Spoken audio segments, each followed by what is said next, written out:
नमस्कार, स्वागत है सार न्यूज मध्य प्रदेश में। चलिए जानते हैं मध्य प्रदेश की ताजा और बड़ी खबरों को। मध्य प्रदेश के ओबीसी युवाओं को जापान में मिलेगी नौकरी, जाने क्या है शिवराज सरकार की योजना। मध्य प्रदेश की शिवराज सरकार ने राज्य के पिछड़ा वर्ग ओबीसी के युवाओं को लुभाने के लिए एक और दांव चला है। सरकार ने इनके लिए विदेश में रोजगार की एक नई योजना मंजूर की है। पहले चरण में इन्हें जापान में नौकरी मिलेगी। योजना में अगले 3 सालों तक प्रतिवर्ष प्रदेश के पिछड़ा वर्ग लगभग 200 युवाओं को नियोक्ता की मांग के अनुसार सॉफ्ट स्किल और आवश्यक लैंग्वेज का प्रशिक्षण देकर आकर्षक वेतन पर विदेश में रोजगार उपलब्ध कराया जाएगा।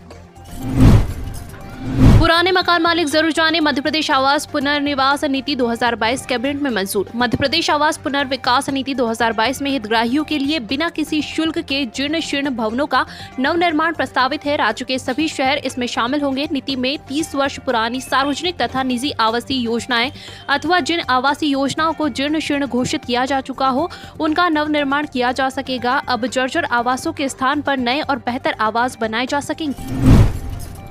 मध्य प्रदेश में आयुर्वेद और शिवराज सरकार। भारत की ज्ञान परंपरा अद्भुत है, जिसने इस ज्ञान की थाह लेना चाहिए। वास्तव में वही कुछ पा सका है। विद्वानों ने ज्ञान प्राप्ति के लिए जो सबसे अधिक आवश्यक बताया है वह है जिज्ञासा का होना, और न सिर्फ इनका होना बल्कि समय समय पर इसका प्रकटीकरण, और उसे जिसके प्रति जिज्ञासा है उसे जानने की चाह में लगातार प्रयत्नशील बने रहना अति आवश्यक है। भारत का बहुत सा प्राचीन ज्ञान आज भी पुनः अपनी खोज के लिए प्रतीक्षारत है। ऐसे में महत्वपूर्ण हो जाता है किसी सरकार का आगे आना और इस प्रकार की समस्त ज्ञान राशि की खोज अपने संसाधनों के माध्यम से करवाकर उसे निस्वार्थ भाव से जनता को समर्पित कर देना। मध्य प्रदेश में शिवराज सरकार इस दृष्टि से आयुर्वेद के क्षेत्र में जो नवाचार कर रही है वास्तव में वह स्तुत्य है। सिर्फ 1000 रुपए में मिलेगा नया फ्लैट, सरकार की गजब योजना। मध्य प्रदेश में निजी या सरकारी जर्जर भवनों को गिराकर नए हाई राइज व आधुनिक भवन बनाने के लिए सरकार ने बड़ा निर्णय लिया है। इसके तहत 30 साल से ज्यादा के पुराने भवन तोड़े जाएंगे। इसके अलावा 25,000 स्क्वायर फीट या उससे ज्यादा बड़े भूखंड पर निर्माण की शुरुआत में इस दायरे में आएगा। खास बात यह है कि योजना में पुराना भवन तोड़कर नया भवन बनाने पर महज 1000 रुपए में नए फ्लैट पर कब्जा मिल जाएगा। सुंदर घाटी झरने और राष्ट्रीय उद्यान में घिरा है मध्य प्रदेश का यह खूबसूरत शहर। मध्य प्रदेश संस्कृति, धार्मिक और प्राकृतिक स्थलों वाला खूबसूरत राज्य है। मध्य प्रदेश के कई शहर पर्यटन के लिहाज से प्रसिद्ध है। अगर आपको लजीज खाना और कुदरत की खूबसूरती का लुत्फ उठाना है तो सर्दियों के मौसम में ट्रिप के लिए मध्य प्रदेश जा सकते हैं। कुछ ऐसे शहर हैं जो सर्दियों में घूमने के लिए बेहतरीन विकल्प है। कम पैसों में मजेदार सफर के लिए दिसंबर के महीने में मध्य प्रदेश के छिंदवाड़ा जा सकते हैं। नया साल आने वाला है।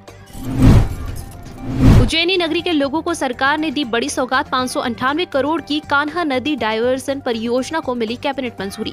598 करोड़ की कान्हा नदी डायवर्सन क्लोज एक्ट परियोजना को कैबिनेट बैठक में स्वीकृति दे दी गई है। इंदौर शहर के समीप बहने वाली कान्हा नदी के दूषित जल को शिप्रा नदी में मिलने से रोकने के लिए जल संसाधन विभाग की 598 करोड़ 66 लाख की परियोजना को मुख्यमंत्री श्री शिवराज सिंह चौहान की अध्यक्षता में आयोजित कैबिनेट बैठक में मंजूरी दी गई है। एक बार फिर दिखा सीएम शिवराज का सख्त अंदाज। जिला योजना अधिकारी को ऑन द स्पॉट किया सस्पेंड। मध्य प्रदेश के मुख्यमंत्री शिवराज सिंह चौहान का रौद्र रूप लगातार देखने को मिल रहा है। मंगलवार को मुख्यमंत्री शिवराज सिंह चौहान ने विदिशा जिला योजना अधिकारी को तत्काल प्रभाव से सस्पेंड कर दिया है। सीएम ने कहा कि उनके पास विदिशा जिला योजना अधिकारी की बहुत शिकायतें मिल रही है। अफसर अपना काम ढंग से नहीं कर रहे हैं, यह ठीक नहीं है, इसलिए सीएम उन्हें सस्पेंड कर रहे हैं। जल संसाधन मंत्री बोले, बुंदेलखंड में जो पानी की कमी है उसे केन बेतवा परियोजना से किया जाएगा दूर। मध्य प्रदेश के जल संसाधन मंत्री तुलसी सिलावट आज एक दिवसीय दौरे पर जबलपुर पहुंचे, जहां उन्होंने कहा कि केन बेतवा परियोजना की केंद्र सरकार ने 44,000 करोड़ रुपए की योजना मंजूर हुई है, जिसकी पहली किश्त मिल चुकी है। उन्होंने बताया कि केन बेतवा परियोजना सिर्फ मध्य प्रदेश ही नहीं बल्कि उत्तर प्रदेश के किसानों के लिए भी लाभकारी है। इसके लिए यूपी और एमपी सरकार मिलकर इस प्रोजेक्ट में काम करेगी। सरपंचों का मानदेय 2.5 गुना बढ़ा। पंचायत प्रतिनिधियों के सम्मेलन में सीएम शिवराज ने की घोषणा। ग्राम पंचायत, जनपद पंचायत और जिला पंचायत के नवनिर्वाचित प्रतिनिधियों का सम्मेलन बुधवार को राजधानी में जम्बूरी मैदान में आयोजित किया गया है। इस सम्मेलन में प्रदेश भर के सरपंच, जिला पंचायत और जनपद पंचायत अध्यक्षों ने शिरकत की। दोपहर करीब 12 बजे मुख्यमंत्री शिवराज सिंह चौहान ने यहां पहुंचकर दीप प्रज्वलित कर कार्यक्रम का शुभारंभ किया। एमपी में 6 साल की मासूम के साथ दरिंदगी, कुरकुरे दिलाने के बहाने खेत में ले जाकर बनाया हवस का शिकार, आरोपी फरार। मध्य प्रदेश के नरसिंहपुर जिले में 6 साल की मासूम के साथ दरिंदगी का मामला सामने आया है, जहां बच्ची को कुरकुरे दिलाने के बहाने गन्ने के खेत में लेकर गया और अपनी हवस का शिकार बना लिया। पीड़िता को अस्पताल में भर्ती कराया गया है। वारदात के बाद से आरोपी फरार है। फिलहाल पुलिस तलाश में जुटी है। युवाओं के पास बड़ा मौका, लगभग 4000 पदों पर भर्ती, 10 दिसंबर से शुरू होंगे आवेदन, जाने पात्रता और नियम। मध्य प्रदेश के युवाओं के लिए महत्वपूर्ण खबर है। दरअसल एमपी पुलिस कांस्टेबल भर्ती के लिए आवेदन इसी सप्ताह से शुरू होंगे।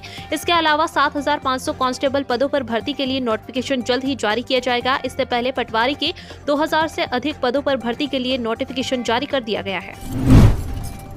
मध्य प्रदेश के बैतूल में बोरवेल में फंसे बच्चे को निकालने के लिए दूसरे दिन भी प्रयास जारी। मध्य प्रदेश के बैतूल जिले में 400 फुट गहरे बोरवेल में गिरे 8 साल के बच्चे को बचाने के लिए बुधवार को दूसरे दिन भी बचाव अभियान जारी रहा। अधिकारियों ने बुधवार को यह जानकारी दी। उन्होंने बताया कि मंगलवार शाम मंडावी गांव में बोरवेल में गिरने के बाद तन्मय 35 फुट से 40 फुट की गहराई में फंस गया है। उन्होंने कहा कि बुधवार सुबह वहां कोई हलचल नहीं देखी गई। मध्य प्रदेश में बढ़ेगा सर्दी का सितम, कोहरे में डूब सकते हैं यह शहर।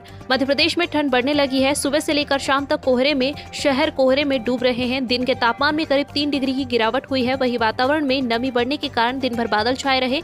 अगर दिन के तापमान की बात की जाए तो 25.6 डिग्री दर्ज किया गया है। वहीं रात का तापमान 15 डिग्री दर्ज किया गया है।